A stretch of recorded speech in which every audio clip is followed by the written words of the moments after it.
Friends नमस्कार मु हरीश स्वागत करुच्ची आपको Harish Odia TV YouTube channel आउ एक नया भिडियो तो देखो मैट्रिक बोर्ड परीक्षा 2025 को लेकिन एक बड़ अपडेट दि जाएगी। तो बोर्ड पक्षर एक गुरुत्वपूर्ण सूचना दि जाए जहाँकि छात्र छात्री और अभिभावक समस्ते जाना निहाती आवश्यक। तो कौन रही अपडेट फ्रेंड्स वीडियो ही जनइबी सो वीडियो को बिना स्किप कर समस्ते शेष पर्यटन देखा सहित वीडियो गोटे लाइक करूँ जदि चैनल को नुआ कर चैनल को सब्सक्राइब करने और पाखर बेल आइकन क्लिक करने आगे कोई लाटेस्ट अपडेट पाइबापी।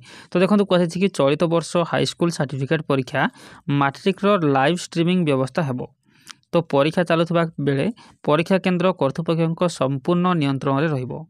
तो मैट्रिक परीक्षा कॉपी रखा सह प्रश्नपत्र भाइराल भली अनियमितता को प्रतिहत करने माध्यमिक शिक्षा परिषद बोर्ड कर्तृपक्ष एभली व्यवस्था एभली वैषयिक व्यवस्था कार्यकारी करने को उद्यम आरंभ करछंती। तेबे लाइव स्ट्रीमिंग व्यवस्था राज्यर समस्त परीक्षा केन्द्र में किभली कार्यकारी हो पारिबो सेथिपई बोर्ड कर्तृपक्ष विभिन्न आईटी फार्म रु टेंडर आह्वान करथिबा सूचना मिली। आसंता फेब्रुआरी 21 तारिख रु मैट्रिक परीक्षा आरंभ हो मार्च 6 तारिख पर्यंत चलिबो। तो राज्य में 5.5 लाख रु अधिक छात्र छात्री प्राय 3000 परीक्षा केन्द्र में परीक्षा देवे। तेबे मैट्रिक परीक्षा भली सर्वबृहत परीक्षार स्वच्छता और श्रृंखला आने बोर्ड कर्तृपक्ष प्रथम थर पर लाइव स्ट्रीमिंग व्यवस्था करने को उद्यम आरंभ करिसेंती।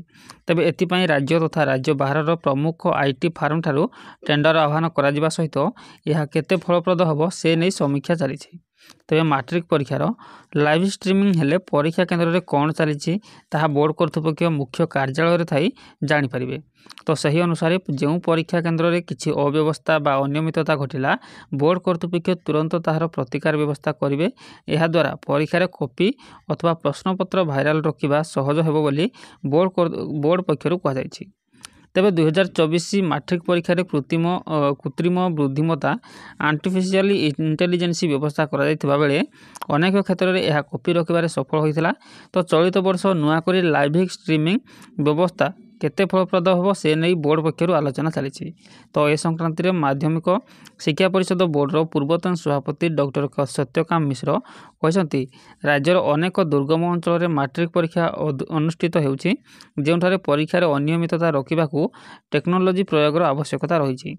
किंतु परीक्षा परिचालना दायित्व थिबा व्यक्ति माने जदि दायित्ववान न हेबे टेक्नोलोजी संपूर्ण मात्रा रे परीक्षा परिचालन में स्वच्छता आनिबारे सहायक हेबो नाही बोली डॉक्टर मिश्र कहते।